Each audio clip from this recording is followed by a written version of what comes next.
Hello and welcome to our channel. If it is your first time watching our videos, please consider subscribing and hitting the notification bell.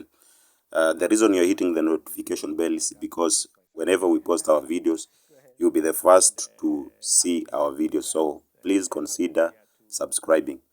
So we are discussing about the reaction on social media following President Ruto's live engagement with the local media that he had a few hours ago. The president seemed to have light moments with the journalist during the interview, and also when he had just entered the interview. And he addressed a variety of topics, including the high cost of living and inflation. Of UNGA. The big question is, as you run the program on subsidizing the cost of production, is government saying it was unable to also run the program on subsidizing UNGA so much that you remove the pinch on Kenyans who are feeling the pain as they go to the supermarkets to buy UNGA? John, do you know how much those subsidies were costing us? It was costing us 16 billion shillings every year to subsidize fuel. It was costing us 3 billion shillings every year? Every month. Every month. It was costing us 8 billion shillings every month to subsidize UNGA. It was costing us 3 billion shillings to subsidize electricity, a total of 26 billion shillings every month.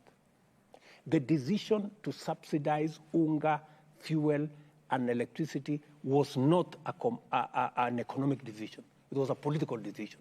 It was meant to placate Kenyans to vote in a certain way. Unfortunately, Kenyans did not buy it because they did not feel it. They looked for this UNGA of 100 shillings, they did not find. They waited for the price of things to come down, it did not come down, right? Because it was a political decision. So, did you, John, expect me seriously to be elected president? And I know what is right, to continue to do what is wrong. What would that do? In a year, we were going to spend 300 billion shillings on subsidy that benefits nobody. You know, it would have been the most reckless thing to do. But just to respond to your issue of inflation, yes. In October, inflation went actually not 9.5, it went to 9.6, right? But because of the interventions we have made, inflation is now at 9.1. It's on its way down because we are making the right decisions. It will not be sorted out in a week or two or 1 month. You know, we got ourselves here because of 3 years of making the wrong decisions. But I am promising the country that within the next 1 year, we will have pulled the country from here. We will have set ourselves on the trajectory of making sure that we never again buy UNGA at 240. I'm expressing support for his leadership and praising his sharp political skills. Some even referred to President Ruto as a biblical story, saying that President Ruto is like Joseph, whose dreams were once dismissed by his brothers, fulfilled by God.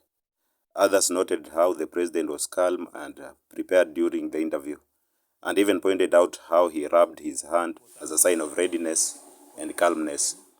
Overall, it seemed that many Kenyans were pleased with President Ruto's performance during the live engagement and are hopeful for the future under his leadership.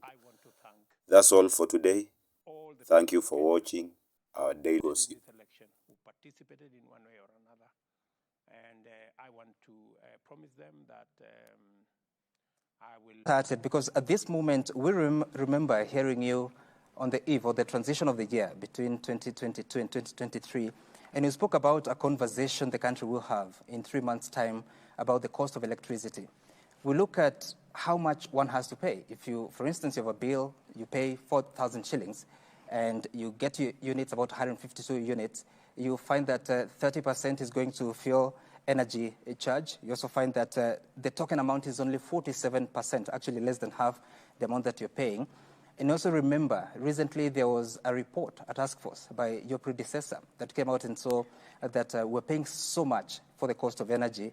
Even if you have this conversation in 3 months' time, what will change? Cost of living, Sam, is a sum total of many things. It's not just energy, right? It's a combination of, in fact, the biggest contributor to the cost of living is the cost of food. Many households spend up to 52% of their monthly income on food. Therefore, if we seriously want to attack the cost of living jigsaw, we must deal with the cost of food. Part of the conversation Kenyans had in this election.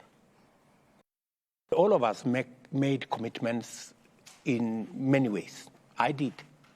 And it's the reason why when I came into office, the very first thing, among the very first things I did, is to begin the journey to bring back the country to the food, to the trajectory of food production.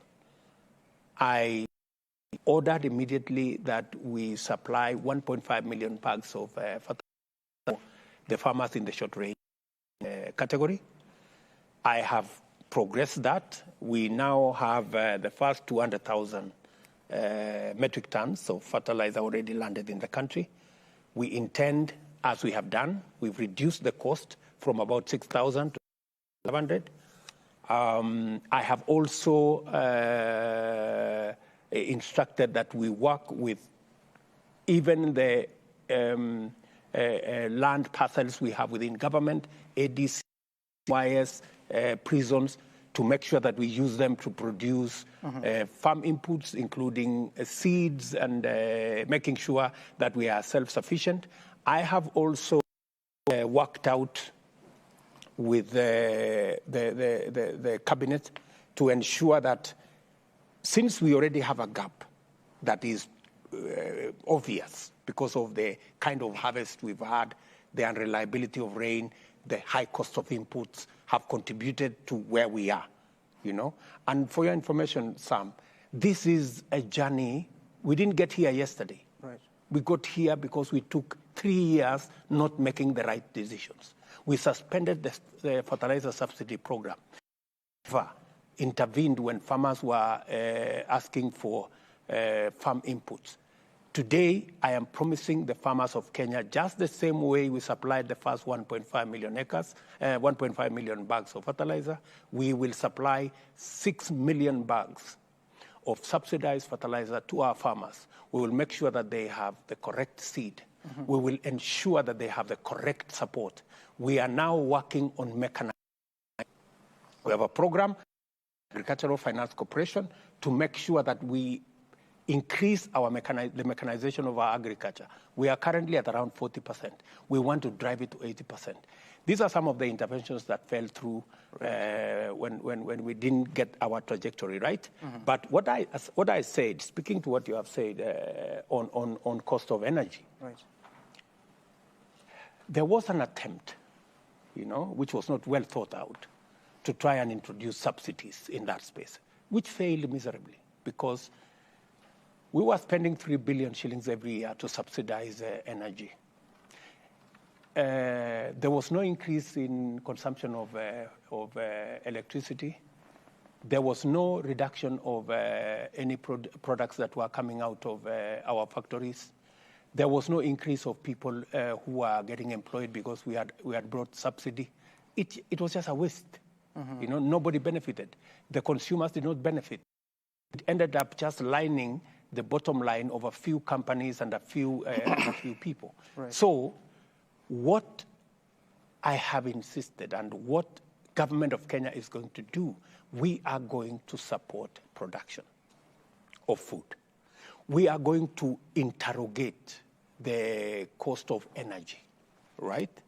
We have 3-4 lines, which I have instructed, we're going to spend 1 billion shillings to sort out 3 lines of transmission, 3 transmission lines, so that we can retire the plant we have in Moroni that is producing energy at 52 US cents, which is, you know, we are getting power from our hydros at 4 US cents. Can you compare between 4 US cents and 52? And it's because we have power in Takwel, which we are not using maximum because of a transmission line. We have other hydros that we are not using because of transmission line.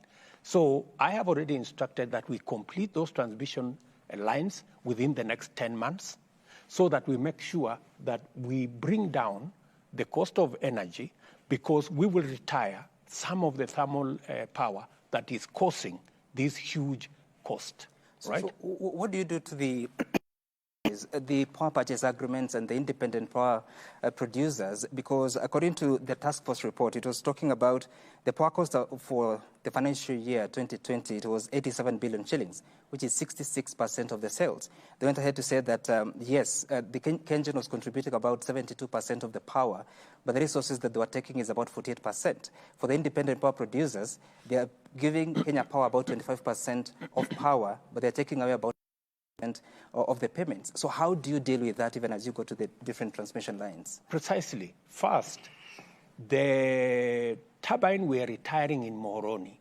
belongs to government. It's a KenGen turbine. So that we will have no conversation. We will just retire that. Then we will have to have a candid discussion with our thermal energy producers. And for your information, we need them. The problem is, for the last 5 years, we haven't generated much of power. We have megawatts of capped geothermal energy, which I have instructed that we should move with speed to unlock that potential. Because much as we want to retire the thermal power, we have a challenge of the amount of supply of power during the peak hours. So we are juggling between making sure that we use what we have efficiently, we generate the much more efficient power sources so that we can begin the journey to retire the thermal ones. But this requires a consistent, approach and consistent follow-up. And that's what I intend to do. All right. Your Excellency, going back to the cost of living, Kenya National Bureau of Statistics says inflation rate is now at 9.5, at least by November last year. When you come into office, the first thing you do is to remove subsidy on the likes